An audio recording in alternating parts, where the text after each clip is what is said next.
एक तो महाराज की हरिनाम के प्रति निष्ठा। तो हम लोग कई बार महाराज को पूछते थे, महाराज ये प्रॉब्लम है, ये प्रॉब्लम है, ये है, वो है।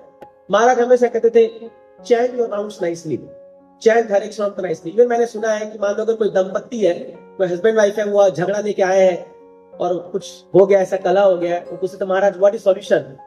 महाराज बोलते हैं have you chanted your 16 nouns, क्या आपने जप किया अच्छे से? तो बोलते थे नहीं। बोले मैं जो जप करके आऊं। तो महाराज का ऐसा गहन विश्वास है कि अगर आप ठीक से जप करोगे, अटेंटिव चैंटिंग, तो सारी समस्या का समाधान उसी में समाया हुआ है। तो कई बार जब हम दीक्षा ले लेते हैं तो ये जो पहला इंस्ट्रक्शन है महाराज का, चैंट योर 16 राउंड्स अटेंटिवली, जो प्रभु जी ने भी पढ़ा, उनका विल में भी था, 10 इंस्ट्रक्शन में भी है, ये सभी शिष्यों को बड़े गंभीरता से लेना चाहिए। तो कई बार हम लोग मैनेजमेंट और भागदौड़ की जिंदगी में इस इंस्ट्रक्शन को बहुत कम कर देते हैं और 16 माला का जो नियम है हमारा, उसको हम लोग नेग्लेक्ट कर देते हैं। कई बार से देखा गया है कि एक जगह पे बैठ के 16 माला करना हमारे लिए भी असंभव हो गया है। मतलब हम देखते हैं कहीं 5-6 माला करके लोग उठ के इधर उधर घूमना शुरू कर देते हैं। हेल्थ रीजन अलग बात है। तो ये जो इंस्ट्रक्शन है हरिनाम के प्रति गहन निष्ठा, इसको डेवलप करना पड़ेगा। कई बार मैं महाराज से पूछा था, महाराज how can we go back to Godhead, क्योंकि आपको पता है हमारी तो योग्यता नहीं है। महाराज 2 ही चीज बोलते थे, chant 16 rounds, follow 40 principles and you are going back to Godhead. महाराज बोलते थे, हमेशा सेम चीज बोले, सेम चीज। दूसरी बात जब बोलते थे, महाराज हम लोग जंग थे तो मुझसे थे, महाराज प्रसाद हम बहुत ओवर ईटिंग कर रहे हैं, क्योंकि बहुत प्रसाद खा लेते थे। बोलते प्रसाद खा रहे हो ना तो चलता है, खाते जाओ। बोलते प्रसाद जितना खाना है खाओ। महाराज को बहुत विश्वास था इन स्पिरिचुअल चीजों पर। एंड सेकेंड थिंग जो मैं उनके व्यक्तित्व से सीखना चाहूंगा वो है डीलिंग।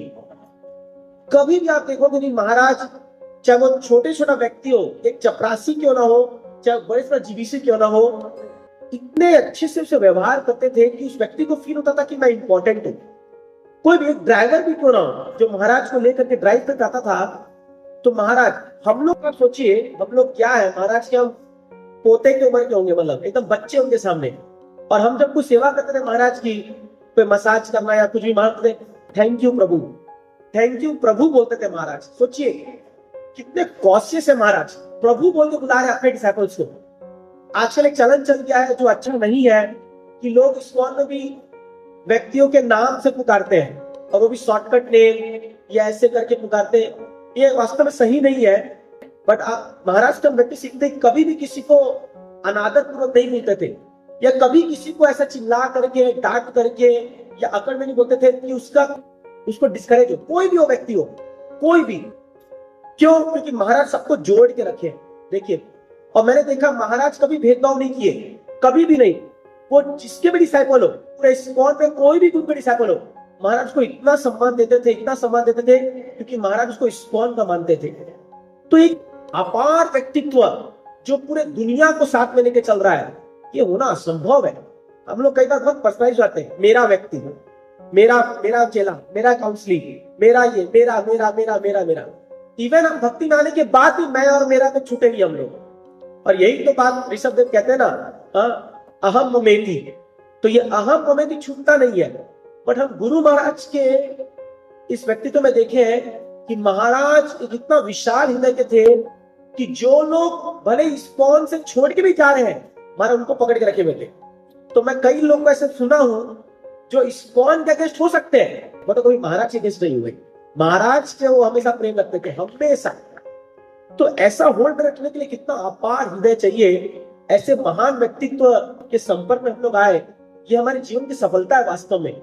इसलिए बोलते हैं दुर्लभम मानुषम जन्म तत्रापि दुर्लभम मन्ये वैकुंठ प्रिय दर्शन, कि मनुष्य जन्म तो दुर्लभ है ही है, उससे भी दुर्लभ है ऐसे व्यक्तियों का संग मिलना जो वैकुंठ प्रिय है, या जिनको वैकुंठ पति प्रेम करते हैं। तो ऐसे महान परम पूज्य गोपाल से महाराज के संपर्क में हम आए, कुछ सालों तक हमारा सानिध्य रहा, पर्सन को देखा, उनका सेवा किया, उनसे बातचीत किया, उनसे मुलाकात हुई। ये तो मैं मानता हूं मेरे जीवन का तो धन्य हो गया मेरा जीवन। अब बस फॉलो करना है उनको अंतिम सांस में फॉलो कर ले। ये लाइफ का तो यही बस एक गोल है, और कुछ करना नहीं है अपनी जिंदगी में। महाराज जो बोल के गए करते जाओ, that is success of my life.